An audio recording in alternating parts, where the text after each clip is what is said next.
Bonjour tout le monde, comme c'est? Donc voilà, aujourd'hui, empêche-moi de revenir un petit peu sur le clash qu'il y a eu hier entre dans le coin rouge Daniel Cohn-Bendji et dans le coin bleu Gilbert Collard. Alors, je vais en parler un petit peu, malgré le fait que ce soit de la politique et que moi tu sais que de la politique dans le fond, je me bats les couilles avec une queue de baleine gros. Mais quand même, ce qui s'est passé hier, politique ou pas, je suis obligé d'en parler.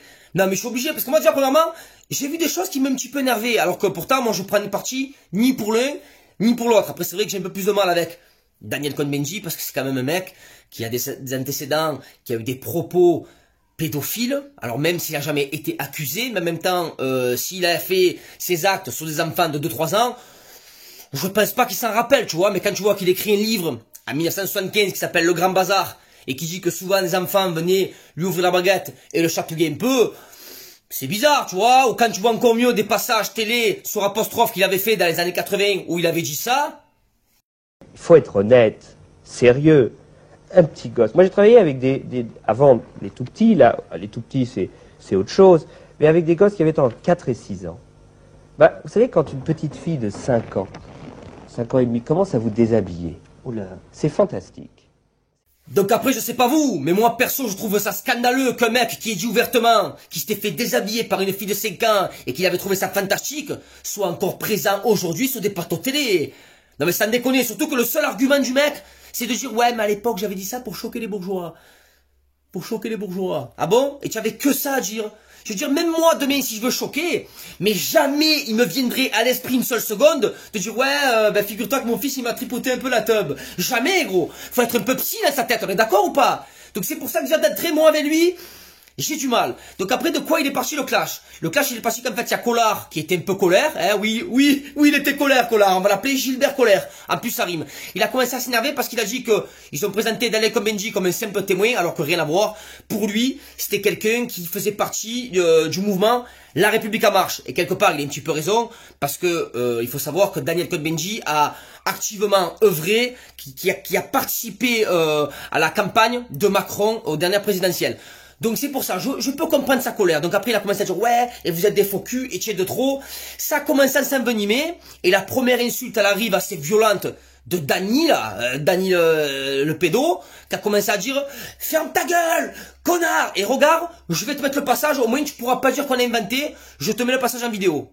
Monsieur Collard, Monsieur Collard, connard, oui, c'est insupportable. Donc on est bien d'accord, j'invente rien. Tu as vu? Tu as entendu, hein? Tu as vu, c'est bien parce qu'à chaque fois je te montre du doigt l'organe que tu dois utiliser. Tu as senti, tu as goûté, tu as touché du doigt. Maman? Ah oui, putain, c'est vrai, c'était la fête des mères. Ça va, gros, on peut être marseillais et avoir des origines dans le nord de la France. Ça va, ferme-la. Donc pour revenir à ça, on est bien d'accord que c'est Daniel qui a insulté en premier. Alors moi, j'aimerais comprendre pourquoi tu as les journalistes qui s'acharnent uniquement sur Gilbert Collard. Tu l'as vu ce passage assez énervant, où tu as le journaliste qui répète à peu près 40 fois « Monsieur Collard, espèce de connard, Gilbert Connard, Collard le connard ». Tu l'as vu ce passage?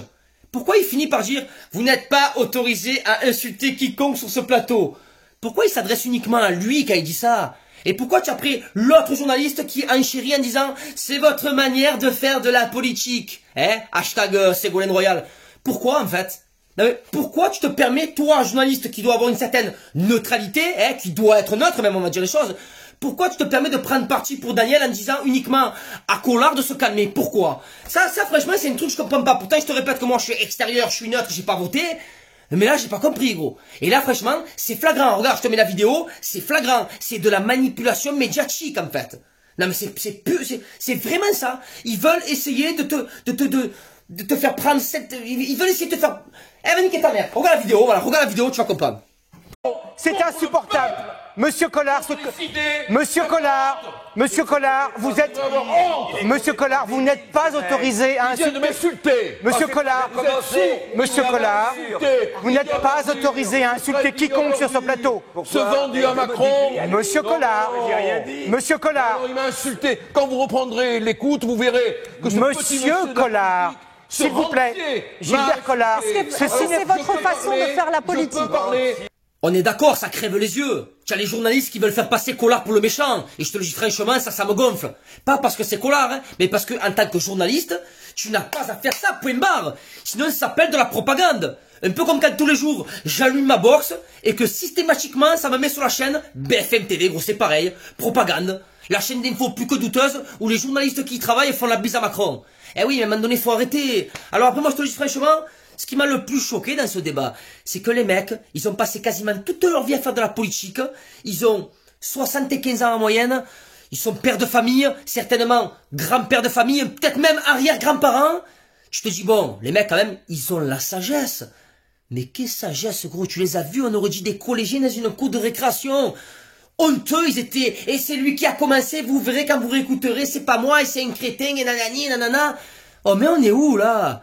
Sans déconner, à un moment donné, tu as même Gilbert Collard qui a envoyé une punchline digne des plus grands clashs de rap. Regarde-moi bien, c'est quoi? On aurait dit Boubacaris, écoute ça. Hein. Si vous vous calmez, même si le rentier, son dentier veulent m'en empêcher. Monsieur Collard.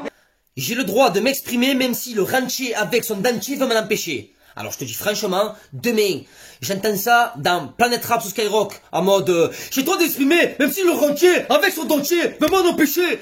Je dis génie, bravo, punchline de l'année. Mais là, entendre ça sur TF1 dans un débat politique après des élections, les gars, vous avez craqué ou quoi? Depuis quand on crapule un mec sur son physique dans un débat? Voilà, depuis quand? Alors entre lui qui fait ça, et Marine Le Pen, qu'elle avait fait le face-à-face contre Macron, qui était partie dans un délire, ouh, les envahisseurs, ils sont partout. Elle est bonne la drogue au Rassemblement National? Non mais je sais pas, faites-moi goûter, je veux être dans cet état second, moi aussi.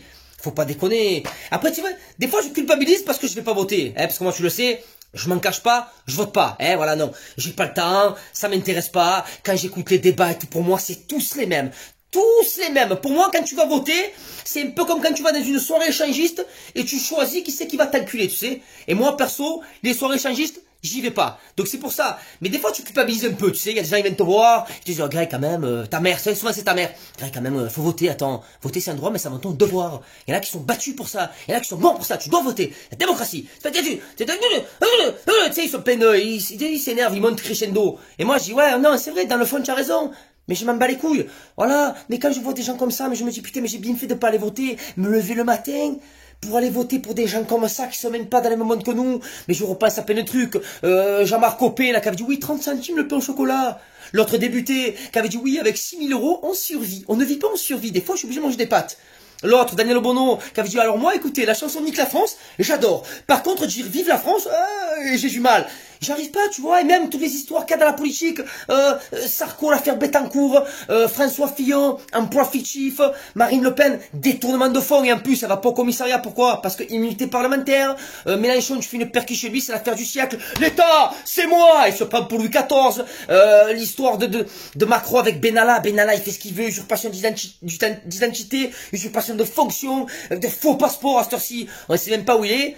Il est en train de se faire la pilule aux Seychelles, gros. On n'en parle plus. Et toi, on te dit, il faut voter. Non, mais il faut voter. Ouais, j'ai que ça à faire. C'est quoi? Manger un cul, la politique. La seule fois que je vais voter, c'est pourquoi? C'est pour les élections municipales. C'est pas pareil. C'est ta commune, le maire de ta ville, là où tes enfants sont scolarisés, là où tu vis tous les jours. Là, tu vois, plus ou moins, c'est cohérent. Mais arrêtez de me parler de politique, rien que là, tu as vu ou pas? Oh, il y avait 34 listes.